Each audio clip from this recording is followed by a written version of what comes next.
Andrew?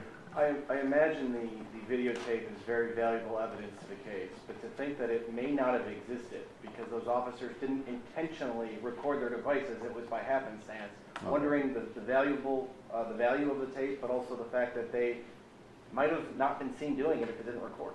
There's no question that one of the ironic features of this case, and as the grand jury found, the officers were not aware that they were being taped. That's going to be proven beyond a reasonable doubt at trial. So it begs the question, if the Axon didn't have that feature of recording the previous 30 minutes and saving that into the cloud or whatever they call it, would we be here today? Robert, in my judgment, would have gone to see Attorney Schwartz, and Attorney Schwartz would have said, well, I don't know what happened. They say that he fell outside and hit his head and was under the influence of some kind of narcotic, and he must have caused these injuries to himself. And God only knows if we would have been able to, proceed with where we are today. Can you speak to the logistics of getting the 10 people, or what is it, ever 9 it is today, in custody?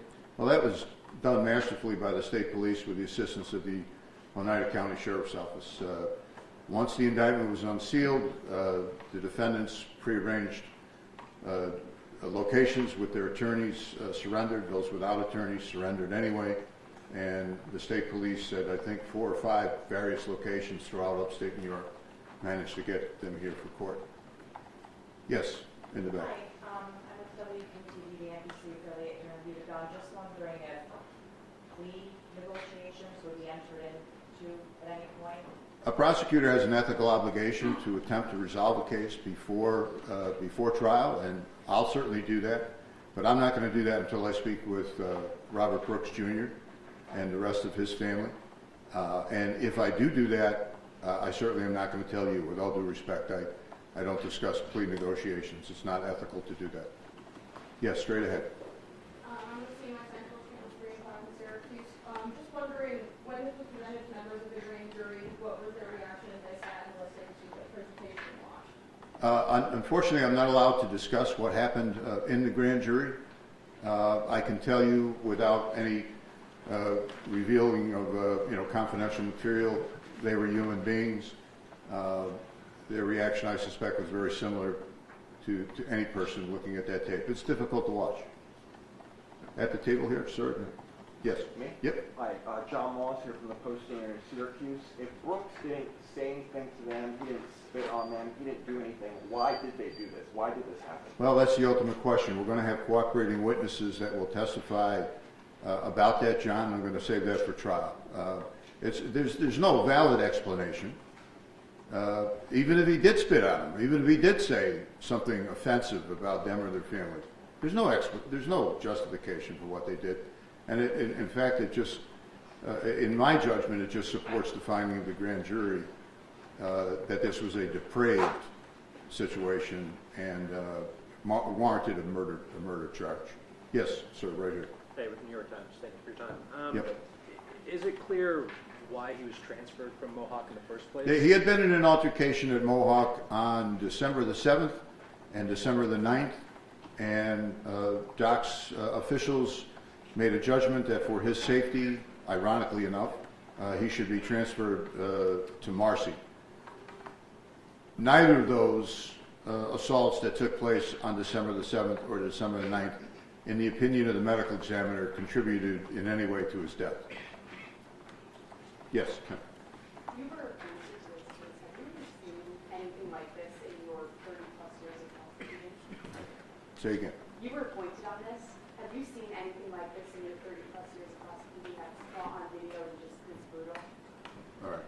Last chance. Yeah. I feel like I'm Trump. She looks wonderful, but I can't hear a word she said. You were appointed to handle this case. Have you ever seen anything like this before that was caught on tape as brutal as it is? Have I ever seen anything? Well, I think the superintendent took the words out of my mouth when he said he'd never seen anything like it.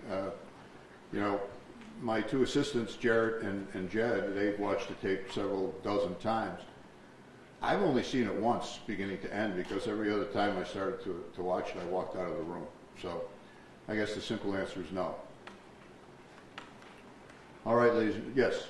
Sorry, from 13 Web News in Rochester. Hi. Just to make sure I'm unmade bond been mailed? Does somebody have- You know, I don't know the answer to that. I apologize. At least 6 of them made bond in court, and I don't know about the rest of them. You can check online. Right here at the end of the table, and then all the way back. Hey, Prosecutor Fitzpatrick, Jamie Nicholas, Freelance News. You've been a law enforcement officer your entire life. You send people to prison every day. How are you feeling right now in the fact that you're putting, COs behind bars at this point in your career? Okay, a little premature to say I'm putting anybody behind bars, but you can ask me that, 8 months from now after the verdict, and I'll tell you. I'm not putting anybody behind bars. They put themselves behind bars if they're convicted. How about this? Did you, as investigating law enforcement, did you face any special obstacles or any challenges that you don't usually face in investigations? No. It's a fair question. Were there any obstacles, any pressure, any type of it? I've got pressure put on me by one person in this case, and it's that young man sitting right there. When I met him a couple of weeks ago, and I shook his hand, and I said, "Robert, I'm going to try to get justice for your father." And he looked at me, and he said, "I certainly hope so. I pray that you do your best." That's pressure. That's the only pressure that's been put on me in this case. And the obstacles are non-existent because of these men and women of the state police and the DOCS investigators that have assisted me. All the way in the back. Hi, Jessica Zulilla, Regional 13 in Albany. I spoke with Rob Brooks' father and then also with a family friend. They both tell me while they're happy that the corrections officers and other guards are being charged in this case, they're upset and wonder why they got bail. I don't know. You probably could have, you're a reporter, you probably could have answered that for them. We live in the state of New York where it's very rare to see somebody charged and not have bail set. I thought that the bail set by Judge Bauer was eminently reasonable. I don't consider them flight risks. If this was 2019, I probably would have asked for remand because it's a murder charge. But if Judge Bauer had done that, I think he would have been immediately overturned by a higher court. So I understand their frustration, but be patient. And let's see what happens. Sir. Yeah. Was there any investigation into this being more than an isolated incident of prison guard brutality, but as actually a part of a beatdown squad? Yes, sir. Thing that exists in correctional facilities across the state, where is it investigated as more than just an isolated incident? My staff and I and the state police did look into that possibility in connection with this.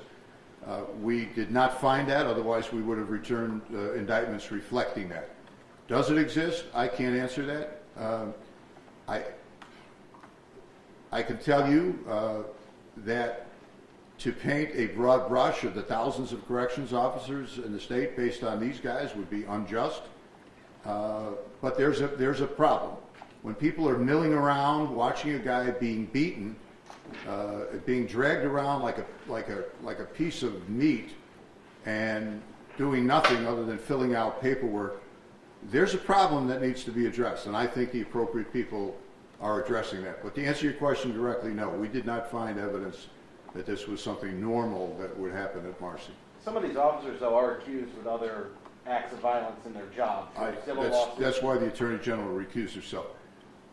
Does anybody have any questions for anyone behind me? I don't want to keep everybody. I know the superintendent has other things to address. So with the prison, I know you're representing the prisons, correct? I don't know if you want to come up to the microphones. There is a call from the family and those who support the family for systemic, long-term, drastic change. And you addressed that a little bit, but what can you say you're actively working to do? There currently is an independent law firm that has been hired that is conducting an extensive review of the culture in the correctional system. They're touring various prisons. They're talking to individuals from the highest ranks, including our commissioner, all of the executive staff in the department, and then on down so that it's a top-to-bottom review of the Department of Corrections. We are also engaging 2 other entities, again, independent entities that have expertise in corrections, and they're looking at different a sampling of correctional facilities with also the mindset of trying to drill down to see what types of changes can be made to implement real and sustained reform in our system. How is the... And that's just among others. I mean, I mentioned about the body-worn cameras, which is a game changer in the system, particularly trying to determine what goes on behind the walls. The video in this case was obviously very instrumental in identifying what happened. We were working this case right from the start with the state police and then the Attorney General. And when we got word from the medical examiner about the serious and gruesome injuries sustained by Robert Brooks, there were significant questions that were being asked as far as how could that have happened. The video answered that question, and I was there when we revealed that video on December 12th, after one of our investigators, actually my second in charge, Chris Marticello, who Dave Fitzpatrick mentioned, had on a thought that we should check with the company to see could there be retained video.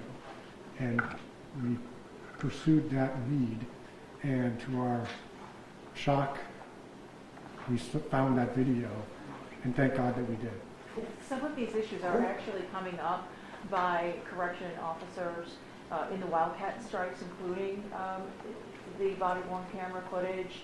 Should that body-worn cameras, should there be more of them? Should there not be body-worn camera footage? So how are the demands from correction officers from the Wildcat strikes actually, how is that affecting any of your plans to make changes? Well, as you might imagine, we're in the middle of that emergency and that crisis, and those demands are being reviewed by the commissioner and the governor, and they're working with the unions. But I know the commissioner and the governor stand firm in believing in the importance of transparency and camera footage in order to hold people accountable for their actions, and that includes anybody in the system. And who was that said you should check with the company to see if they had the backup footage? My number 2 in the office, Chris Marticello, had the thought that perhaps there was a recall video, which is what it's referred to. We had not known about recall video previously, and it was, quite frankly, an alarm. But we pursued that because we knew it was important to pursue all leads to try to find out what happened and pursue the facts and gather the facts. And as soon as we found that video, I was on the phone to the state police and the Attorney General's office that night telling them about the video, and we immediately transferred it over to them. And how long did it take once you asked for the video to realize that the video existed? Like what gap was there? Like how long did that take? It was the day we called the company, within hours. How much did you know before you checked for the video? Like, was there a serious complaint from someone? Obviously, you had an inmate who didn't survive, but was there a serious complaint from anyone who witnessed this that said, you got to look into this? We investigate, along with the state police and the Attorney General, every death in custody. So we had an ongoing investigation. The medical examiner's preliminary report strongly suggested that there was foul play. What was the expectation for body-worn cameras at that moment? Should they have all been turned on? Correct. Why didn't body cameras capture the first 2 beatings? Because the technology is such that it only went back 30 minutes. So the first you see Robert is 30 minutes before some corrections officers turned on their body-worn cameras and were attempting CPR on him. Does that make sense? Right, when he's outside, that's 30 minutes before he's dead. activated cameras. Yes. And how do we know about the first 2 beatings that weren't captured on the videotapes? We know because of witnesses that have been cooperative with the special prosecutor. And I'm sorry, can I just follow up with one more question? one of the issues that people have highlighted that has contributed to guard violence is the disciplinary system that DOCS has for employees. Roundly criticized as ineffective. Will you be supporting, will the Department of Corrections be supporting reforms such as making those hearings available to the public? Are you referring to the disciplinary hearings? Yes. I know the department is committed to transparency. We obviously would follow the law, and I know that there is currently consideration of legislative changes, and I can't comment on potential legislative change. I think Commissioner Marticello has also spoken about this during the budget hearings, so I would refer you to his testimony before the state legislature 2 weeks ago. And did the department receive any warnings about these guards beforehand or anything like that? Like, did the department discipline any of these guards for assault before this incident? Off the top of my head, I can't answer your question. Sorry. Okay, last question. Mr. Fitzpatrick, how common is it to transfer inmates like Mr. Brooks following altercations at Mohawk, and who was in charge of that decision? I don't have the expertise to answer that question. I know it was done for his safety. He didn't desire protective custody. Robert did not desire protective custody, but I can't tell you how often that happens. Can you talk about the incidents themselves, you know, what they were, how they started, what his injuries were arriving at Marcy? No, it was inmate fights. I'm not going to go into any further details than that. Real quick. But emphasizing they did not contribute to his death. The plea agreements you did talk about being active, are those 3 people we saw today or 3 people we did not see today? You did not see these 3 people today. You'll become aware of them later on. And did they involve jail time? Again, all their plea arrangements will be in open court on the record. Yep, Real John. quick, are you able to talk about these 2 previous beatings, just sort of what happened? Am I able to talk about them? Yeah. Not at this press conference. All right, seriously, last 2 questions, all the way back and then over here, and that's it. I noticed in the body cam, the officers who were most hands-on in the beating of Robert Brooks were wearing their American flags on their uniform in an inverted fashion.